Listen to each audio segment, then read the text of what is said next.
ಗೊತ್ತಾ? ನಮಸ್ಕಾರ, ಇದು ಚಂದು ಧ್ವನಿ ಪಾಡ್ಕಾಸ್ಟ್. ಪ್ರಶ್ನೆಗಳು ಇರ್ತವೆ. ಅವು ಕೇವಲ ಒಂದು ಮನೆಯ ಪ್ರಶ್ನೆ ಅಲ್ಲ, ಒಂದು ಊರಿನ ಪ್ರಶ್ನೆ ಅಲ್ಲ, ಒಂದು ಸಮಾಜದ ಪ್ರಶ್ನೆ. ಇವತ್ತು ನಾನು ಕೇಳೋ ಪ್ರಶ್ನೆ ಕೂಡ ಅಂತದೆ.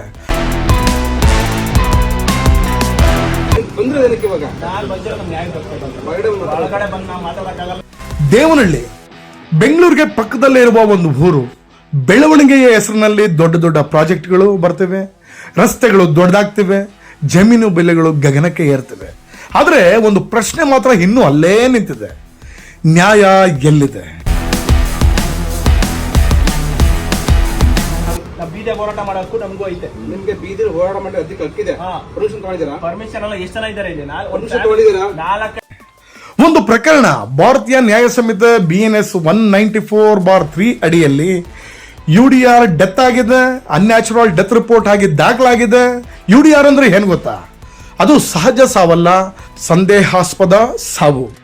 ಅಂದ್ರೆ ಒಬ್ಬ ಮನುಷ್ಯನ ಸಾವಿನ ಹಿಂದೆ ಯಾವುದೋ ಪ್ರಶ್ನೆ ಇದೆ, ಅದಕ್ಕೆ ತನಿಖೆ ಮಾಡಬೇಕು, ಸತ್ಯ ಹುಡುಕಬೇಕು. ಆದ್ರೆ ಇಲ್ಲಿ ಏನಾಗಿದೆ ಗೊತ್ತಾ? 5 ತಿಂಗಳು ಕಳೆದವೆ.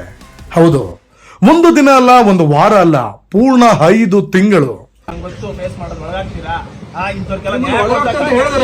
ನೀವ್ ಹೇಳ್ತಾ ಇದ್ರಲ್ಲ ಪರ್ಮಿಷನ್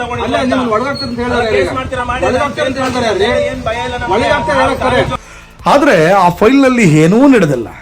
ಒಂದು ಕುಟುಂಬ ಇದೆ, ಅವರು ಪ್ರತಿದಿನ ಕಾದಿದ್ದಾರೆ. ಇವತ್ತು ತನಿಖೆ ಆಗ್ತಿದ್ಯಾ ಅಥವಾ ನಾಳೆ ಯಾರಾದ್ರೂ ಕೇಳ್ತಿದ್ದಾರಾ? ಆದ್ರೆ ಪ್ರಶ್ನೆಗೆ ಉತ್ತರ ಬರಲೇ ಇಲ್ಲ. ಕುಟುಂಬ ಏನ್ ಮಾಡಿತು? ಪೊಲೀಸ್ ಠಾಣೆಗೆ ಹೋಯ್ತು, ಅಲ್ಲೇ ಕೇಳಿತು, ಸರ್ ತನಿಖೆ ಎಲ್ಲಿ ತಲುಪಿದೆ? ಉತ್ತರ ಏನು ಗೊತ್ತಾ? ಮೌನ. ಆಮೇಲೆ ಮೇಲಾಧಿಕಾರಿಗಳಿಗೆ ಲಿಖಿತ ದೂರು ಕೊಟ್ಟರು. ಇದು ನಮ್ಮ ದೇಶದ ಕಾನೂನು ವ್ಯವಸ್ಥೆಯಲ್ಲಿ ಒಬ್ಬ ನಾಗರಿಕನ ಹಕ್ಕು.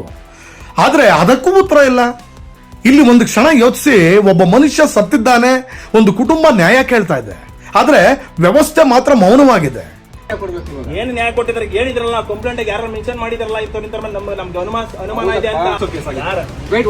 ದಿನ ಬಿಟ್ಬಿಡಿ ಸರ್, ಬೇಕಾಗಿಲ್ಲ. ಇದಕ್ಕಿಂತ ವಿಚಿತ್ರ ಏನ್ ಗೊತ್ತಾ? ಹೀಗಾಗಿ ಹೋರಾಟ ಮಾಡಲು ಈಗ ಹೇಳ್ತಿರೋ ಮಾತು ಏನಂದ್ರೆ, ಅನುಮತಿ ತೆಗೆದುಕೊಳ್ಳಿ. ನೋಡಿ, ನ್ಯಾಯ ಕೇಳಬೇಕು ಕುತ್ಕೊಂಡು ಅಲ್ಲಿ ಅಂತಂದ್ರೆ ಅನುಮತಿ ತೆಗೆದುಕೊಳ್ಬೇಕಂತೆ. ಸಾವಿನ ಮನೆಯಲ್ಲಿ ಸಂತೆಯನ್ನ ಮಾಡ್ತಾ ಇದ್ದಾರೆ ಇವರು. ಅಂದ್ರೆ ಹೋರಾಟಕ್ಕೂ ಅನುಮತಿ ಬೇಕಂತೆ. ನಾವು ಕೇಳಬೇಕು, ಒಬ್ಬ ಮನುಷ್ಯ ಸತ್ತಿದ್ದಾನೆ, ಒಂದು ಕುಟುಂಬ ಕಣ್ಣೀರಲ್ಲಿ ಬದುಕ್ತಾ ಇದೆ, ಆದ್ರೆ ನ್ಯಾಯ ಕೇಳಲು ಕೂಡ ಸರ್ಕಾರದ ಅನುಮತಿ ಬೇಕಾ? ನಿಮಗೆ ನ್ಯಾಯ ಕೇಳಬೇಕಾ? ಒಳಗಡೆ ಬಂದು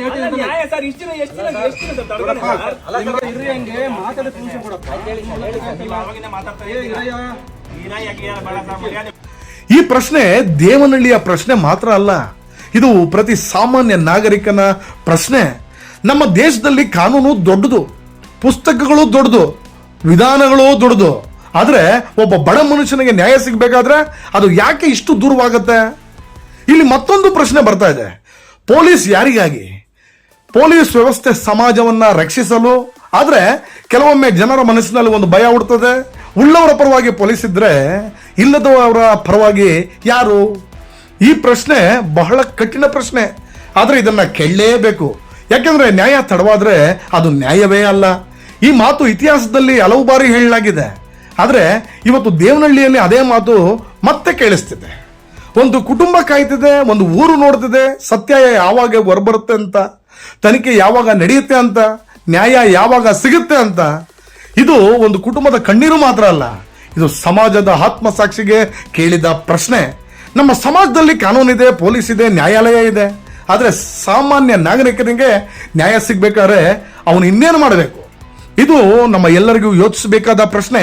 ಇಂದು ದೇವನಹಳ್ಳಿ, ನಾಳೆ ಬೇರೆ ಊರು. ಆದ್ರೆ ಪ್ರಶ್ನೆ ಒಂದೇ: ಈ ಕಾನೂನು ವ್ಯವಸ್ಥೆ ನಿಜವಾಗಿಯೂ ಎಲ್ರಿಗೂ ಸಮಾನವಾ ಅಥವಾ ಕೆಲವರಿಗೆ ಮಾತ್ರ ವೇಗವಾಗಿ ಕೆಲಸ ಮಾಡುತ್ತಾ?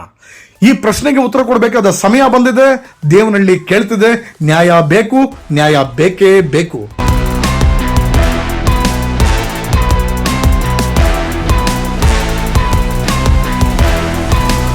ಈ ಒಂದು ಪ್ರಕರಣವನ್ನ, ಇದು ನನ್ನ ಪ್ರಕರಣ, ಸಮಾಜ ದೃಷ್ಟಿಯಲ್ಲಿ ಇದು ನನಗೂ ಅನ್ವಯಿಸುತ್ತೆ ಅಂತ ಹೇಳಿ ಒಬ್ಬ ಯುವ ನಾಯಕ ನಿಖಿಲ್ ಅನ್ನೋ ಹುಡುಗ ಅವರ ಅಮಾಯಕರ ಪರವಾಗಿ ಧ್ವನಿ ಎತ್ತಲು ಠಾಣೆ ಬಳಿ ಹೋಗಿ ಹೋರಾಟ ಮಾಡಲು ಸಜ್ಜಾಗ್ತಾನೆ. ಅಲ್ಲಿ ಗ್ರೌಂಡ್ ರಿಯಾಲಿಟಿ, ಆ ಇನ್ಸ್ಪೆಕ್ಟರ್ ಮತ್ತೆ ಪೊಲೀಸ್ ಸಿಬ್ಬಂದಿಗಳು ಇಲ್ಲಿ ಅಮಾಯಕರ ನಡುವೆ ಏನೇನೆಲ್ಲ ಒಂದು ನಾಟಕೀಯ ಬೆಳವಣಿಗೆಗಳು ನಡೀತೋ, ಯಾವ ರೀತಿ ಪೊಲೀಸರು ಇಲ್ಲಿ ವರ್ತನೆಯನ್ನ ಮಾಡಿದ್ರು ಅನ್ನೋದನ್ನ ನೋಡೋಣ ಬನ್ನಿ. ಪರ್ಮಿಷನ್ ಎಲ್ಲ ಎಷ್ಟು ಜನ ಇದ್ದಾರೆ ಇಲ್ಲಿ? Permission ತಗೊಂಡಿದ್ದೀರಾ? ನಾಲ್ಕೈದು Permission ತಗೊಂಡಿದ್ದೀರಾ? ವಿತೌಟ್ Permission ತಗೊಂಡಿದ್ದೀರಾ? Permission ತಗೊಂಡಿದ್ದೀರಾ? ಒಬ್ಬ ವ್ಯಕ್ತಿ ಸತ್ತೋಗಿದ್ದಾನೆ, Permission ತಗೊಂಡಿದ್ದೀರಾ? ಪರ್ಮಿಷನ್ ತಗೋಬೇಕಂತ ಏನಿದ್ಯಾ? ಮತ್ತೆ ಒಬ್ಬ ವ್ಯಕ್ತಿ ಸತ್ತೋಗಿದ್ದಾನೆ, ಹಂಗಲ್ಲ, permission ಅಲ್ಲ, ಒಬ್ಬ ತಗೊಂಡಿದ್ದೀರಾ? ವ್ಯಕ್ತಿ ಸತ್ತೋಗಿದ್ದಾನೆ, ನಮ್ಗೆ ನ್ಯಾಯ ಸಿಕ್ಕಿಲ್ಲ, ಏನ್ ಮಾಡೋದು ನಾವು? ಕೇಳಲಿಕ್ಕೆ ಪರ್ಮಿಷನ್ ತಗೊಂಡಿದ್ದೀರಾ? ಅಲ್ಲ, ನ್ಯಾಯ ಕೇಳಿದ್ ಪರ್ಮಿಷನ್ ತಗೋಬೇಕಾ Permission ನಿಮ್ಗೆ? ತಗೊಂಡಿದ್ದೀರಾ? ಏನ್ ಮಾತಾಡ್ತಾ ಇದ್ದೀರಿ ಸರ್ ನೀವು? ನೀವೊಬ್ಬ ಸಬ್ ಇನ್ಸ್ಪೆಕ್ಟರ್ ನೀವು. ಹೌದು. ನೀವು ನ್ಯಾಯ ತಗೊಳಕ್ ಪರ್ಮಿಷನ್ ತಗೋಬೇಕಾ? ಅಲ್ಲಪ್ಪ, ನ್ಯಾಯ ತಗೊಳ್ಳಿಕ್ಕೆ ರೀತಿ ಇದೆಯಪ್ಪ. ಅಲ್ಲ, ರೀತಿ ಯಾವ ರೀತಿ? ಮತ್ತೆ ಇಲ್ಲ ಇಲ್ಲಿ ಏನು ಬಗೆಹರಿಸ್ಕೋಬೇಕು ಆ ತರ ಬಂದಿದ್ರೆ ಕುತ್ಕೊಂಡು ಒಳಗಡೆ ಬಂದು ಮಾತಾಡಿಬೇಕಾರೆ ಏನ್ ವೇಟ್ ಒಂದ್ ನಿಮಿಷ ಕೇಳಿ, ಒಂದ್ ನಿಮಿಷ ಕೇಳ್ರಿ. ನಂಗೆ ಗೊತ್ತು ಫೇಸ್ ಮಾಡೋದು ಒಳಗಾಗ್ತೀರಾ? ಇಂಥವ್ರಿಗೆಲ್ಲ ನಿಮ್ಗೆ ನ್ಯಾಯ ಒಳಗಾಗ್ತದೆ ಕೊಡ್ಸಕ್ಕೆ ಹೇಳಿದ್ರೆ ಯಾರು? ಅಲ್ಲವಾ, ನೀವ್ ಹೇಳ್ತಾ ಇದ್ರಲ್ಲ ಪರ್ಮಿಷನ್ ಅಲ್ಲ ತಗೊಂಡಿಲ್ಲ ನಿಮ್ಗೆ ಒಳಗಾಗ್ತದೆ ಅಂತ ಹೇಳಿದಾರೆ ಈಗ. ಕೇಸ್ ಮಾಡ್ತೀರಾ ಮಾಡಿ, ಒಳಗಾಗ್ತದೆ ಅಂತ ಹೇಳಿದಾರೆ ಅಲ್ಲಿ. ಏನ್ ಭಯ ಇಲ್ಲ ನಮ್ಗೆ. ಒಳಗಾಗ್ತದೆ ಹೇಳ್ತಾರೆ. ಕಾನೂನು ಚೌಕಟ್ಟಿನಲ್ಲಿ ಕೆಲಸ ಮಾಡ್ತಾ ಇಲ್ಲಪ್ಪ. ಇರೋದು, ಕಾನೂನು ಚೌಕಟ್ಟಿನಲ್ಲಿ ಹೋರಾಟ ಮಾಡ್ತಾ ಇರೋದು. ನನಗೆ ನ್ಯಾಯ ಸಿಕ್ಕಿಲ್ಲ ಅಂದ್ರೆ ನಾನು ಏನ್ ಮಾಡ್ಬೇಕು? ಹೌದು, ನ್ಯಾಯ ಇಲ್ಲಿ ಹೇಗೆ ಕುತ್ಕೊಂಡು ನೋಡೋ ಹೋರಾಟ ಇಲ್ಲ ಮಾಡೋದು? ಇಲ್ಲ ತಪ್ಪದು. ತಪ್ಪು ಇಲ್ಲ, ಆ ಹೋರಾಟ ಮಾಡೋದು ನಮ್ಮ ಹಕ್ಕಲ್ವಾ? ನಿಮ್ಗೆ ಹೋರಾಟ ಮಾಡ್ಲಿಕ್ಕೆ ಮಾಡಿದಿರಿ. ಆಯ್ತು ಬಿಡಿ, ಕಮಿಷನ್ ಮುಗಿದ್ರೆ ಅಲ್ಲ ಇನ್ನ ಎಷ್ಟು ತಿಂಗಳು ಹೋಗ್ಬೇಕು? ನೀವ್ ಹೇಳ್ತಾ ಇರೋದು ಹೋಗ್ತಾನೆ ಇರ್ಬೇಕಾ? ಇವರು ಸತ್ತೋಗ್ಬಿಡ್ಬೇಕು, ಇವರು ಸತ್ತೋಗ್ಬಿಡ್ಬೇಕು, ಹೋಗ್ತಾನೆ ಇರ್ಬೇಕು. ನೀವ್ ಹೇಳೋ ಕರ್ನಾಟಕ ಸರ್ ಏನ್ ಮಾತಾಡ್ತಾ ಇದೀರಾ ಸರ್ ನೀವು? ನೀವು ಕಾನೂನು ಚೌಕಟ್ಟ ನೀವು ಮಾತಾಡ್ತಾ ಇದ್ದೀರಾ? ನಿಖಿಲ್ ನಿಖಿಲ್ ಒಂದ್ ನಿಮಿಷ ರಮ್ಮ, ಒಂದ್ ನಿಮಿಷ ರಮ್ಮ, ಒಂದ್ ನಿಮಿಷ ಇರಿ. ಆಯ್ತು ಸರ್, ಅವ್ರು ನ್ಯಾಯ ಕೇಳ್ರಿ ಇಲ್ಲಿ. ನಾವು ಹೊರಟೋಗ್ತೀವಿ. ಈಗ ಕೇಸ್ ಏನ್ ನ್ಯಾಯ ಕೊಡ್ಬೇಕು? ಅವ್ರು ನ್ಯಾಯ ಕೊಡ್ತೀವಿ. ಅವ್ರು ಸತ್ತೋಗಿದಾರಲ್ಲ, ಇಬ್ಬರು ಸತ್ತೋಗಿದ್ದಾರೆ ಫ್ಯಾಮಿಲಿಯಲ್ಲಿ, ಇಬ್ಬರು ಸತ್ತೋಗಿದ್ದಾರೆ. ಅವ್ರ ನ್ಯಾಯ ತೋರಿಸ್ಕೊಡಿ, ನಾವು ಹೊರಟೋಗ್ತೀವಿ. ಅಲ್ಲ, ಏನಕ್ಕೆ ನ್ಯಾಯ ಕೊಡ್ಬೇಕು ಇವಾಗ? ಏನು ನ್ಯಾಯ ಕೊಟ್ಟಿದ್ದಾರೆ ಹೇಳಿದ್ರಲ್ಲ, ಕಂಪ್ಲೇಂಟ್ ಯಾರು ಮೆನ್ಷನ್ ಮಾಡಿದಾರಲ್ಲ, ಇಂಥವ್ರ ಮೇಲೆ ನಮ್ಗೆ ಅನುಮಾನ ಇದೆ ಅಂತ. ಯಾರು? ವೇಟ್ ಒಂದ್ ನಿಮಿಷ 15 ದಿನ ಬಿಟ್ಬಿಡಿ ಸರ್, ಕೆಲಸ 15 ಮಾಡಿ, ದಿನ ಬೇಕಾಗಿಲ್ಲ ಒಂದ್ ಸರ್. ಕೆಲಸ ಮಾಡ್ರಿ ನಿಖಿಲ್. ಸರ್, ನೀವು ಮಾತಾಡಿ ನೀವು first ಜೋರಾಗಿ ಮಾತಾಡಿ, ನಾವೇನ್ ಎದುರಲ್ಲ. ನಾವ್ ಯಾರು ಮತ್ತೆ ಎದುರ್ತಾ ಬಂದಿಲ್ಲ ಇಲ್ಲಿಗೆ. ನಾವು ಎದುರಲ್ಲ. ಮಿಸ್ಟರ್, ಸಂವಿಧಾನ ಮಾಡ್ಕೊಳ್ಳಿಕ್ಕೆ ಇದೆ. ಒಂದ್ ನಿಮಿಷ ಮಾಡ್ಕೊಳ್ಳಿಕ್ಕೆ ರೀತಿ ರಿವಾಜ್ ಇರುತ್ತೆ. ಯಾರು ಎದುರಿಸಿ ಯಾರು ಎದುರು ಇಲ್ಲಿ ಅದೇ ನೀವು ನಾವು ಎದುರಲ್ಲ. ಬಂದು ಕುತ್ಕೊಂಡು ಹೊರಗಡೆ ಬಂದು ಮಾತಾಡೋ. ಇಲ್ಲಾಂದ್ರೆ ಕರ್ಕೊಂಡು ಸ್ಟೇಷನ್ ಕೂರ್ಸ್ತೀನಿ ಅಷ್ಟೇ ನಿಮ್ಗೆ ಇವಾಗ. ನಾನು ಸ್ಟೇಷನ್ ಅವೆಲ್ಲ ನಡೆಯೋದಿಲ್ಲ ಇಲ್ಲಿ. ಗೊತ್ತಾಯ್ತಾ? ಅವೆಲ್ಲ ನಡೆಯೋದಿಲ್ಲ ಇಲ್ಲಿ. ಕುತ್ಕೊಂಡು ಮಾತಾಡ್ಲಿಕ್ಕೆ ಅವಶ್ಯಕತೆ ಇತ್ತು ಅಂದ್ರೆ ಹೊರಗಡೆ ಬಂದು ಕುತ್ಕೊಂಡು ಮಾತಾಡಿ. ನ್ಯಾಯ ಕೊಡ್ಸಕ್ ಆಗಿಲ್ಲ ಅಂದ್ರೆ ನಮ್ಮನ್ನೇ ಒಳಗಾಗ್ತೀನಿ, ಸ್ಟೇಷನ್ ಹಾಕಿಸ್ತೀನಿ ಅಂತ ಹೇಳ್ತೀರಲ್ಲ. ಅಲ್ಲ ರೀ, ನಿಮಗೆ ನ್ಯಾಯ ಕೇಳ್ಬೇಕಾ? ಹೊರಗಡೆ ಬಂದು ಹೇಳ್ತೀನಿ ಅಂತ. ನ್ಯಾಯ ಸರ್ ಎಷ್ಟು ದಿನ ಸರ್ ತಡ್ಕೊಳ್ಳಿ ಸರ್. ನಿಮ್ಗೆ ಇರ್ರಿ ಹಂಗೆ ಮಾತಾಡಿ ಪರ್ಮಿಷನ್ ಕೊಡಪ್ಪ. ನೀವು ಅವಾಗಿಂದ ಮಾತಾಡ್ತಾ ಏ ಇದ್ದೀರಾ. ಇರಯ್ಯ. ಹೀರಾ ಯಾಕೆ ಬೇಡ ಸರ್, ಮರ್ಯಾದೆ ಕೊಡ್ಬೇಕು. ನಾನು Wait ಮಾಡ್ರಿ. ಅಲ್ಲ, ನಾನು ಮರ್ಯಾದೆ ಕೊಟ್ರೆ ನೀವು ಆಯ್ತು, ಮರ್ಯಾದೆ ಇರಿ. ಕೊಡ್ಬೇಕು. ಈಗ ನೀವು ಎಲ್ಲ ಸಬ್ ಇನ್ಸ್ಪೆಕ್ಟರ್ ಆಗಿದ್ದೀರಾ, ನೀವು ಮರ್ಯಾದೆ ವೇಟ್ ಕೊಡ್ಬೇಕು. ಮಾಡಪ್ಪ ಇಲ್ಲಿ. ನೀವು ಮರ್ಯಾದೆ ವೇಟ್ ಮಾಡಿ ಇಲ್ಲಿ. ವೇಟ್ ಮಾಡ್ರಿ.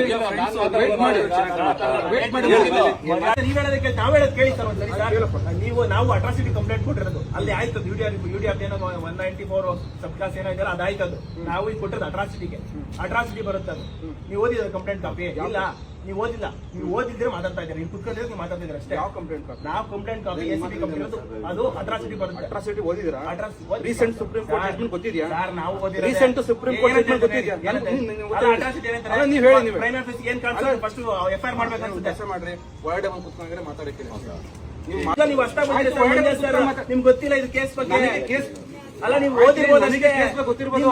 ನಿಮ್ಗೆ ಗೊತ್ತಿಲ್ಲ, ನೀವು ಅಷ್ಟ ಬಂದಿದ್ದೀರಾ. ಒಳಗಡೆ ತಿಳ್ಕೊಳ್ಳಿ, ತಿಳ್ಕೊಳ್ಳಿ. ಯಾರು ಹೆಂಗೆ ಅಂತ ಅದ್ರ ತಿಳ್ಕೊಳ್ಳಿ. ಆಯ್ತು, ಬನ್ನಿ ಒಳಗಡೆ ಬಂದು ಹೋಗ್ಲಿ. ಒಳಗಡೆ ಏನೋ ಬಂದು ರೀತಿ ಮಾತಾಡಿದ್ರೆ ಇರ್ತದೆ. ಆಗಲ್ಲ. ಬನ್ನಿ. ಏ ಬರ್ರಪ್ಪ. ಬನ್ನಿ ಬರ್ರ. ಏನು ಫೋನ್ ಮಾಡಿದ್ರು, ಮೆಸೇಜ್ ಹಾಕಿದ್ರು, ಬರ್ಲಿಲ್ಲ. ಪೊಲೀಸ್ ಸ್ಟೇಷನ್ ಒಳಗಡೆ ಕ್ಯಾಮ್ರಾ ಇನ್ ರೆಕಾರ್ಡಿಂಗ್ ಮಾಡಬಾರ್ದು ಅಂತ ಆದೇಶ ಇದೆ. ಒಳಗಡೆ ಒಂದ್ ನಿಮಿಷ ಅಲ್ಲೇ ಇರಾ. ಸ್ಟೇಷನ್ CCTV ಇದೆಯಾ? ಸರ್, ಒಂದ್ ನಿಮಿಷ ಇರಪ್ಪ. ಏ ನಿಖಿಲ್, ಒಂದ್ ನಿಮಿಷ ಇರ್ರಿ. ನಿಖಿಲ್ ಒಂದ್ ನಿಮಿಷ ಕೇಳಿ ಇಲ್ಲಿ. ಈಗ ಸ್ಟೇಷನ್ ಇನ್ ರೆಕಾರ್ಡಿಂಗ್ ಇದೆಯಾ? ಅಲ್ಲೇ ನಿಮ್ದು ಖಾತೆ ಕೊಡ್ತೀವಿ. ಯಾವಾಗ ನಾವು ಆಟಿ ಮಾಡಿ ಆಮೇಲೆ ಕೊಡೋದು ನೀವು.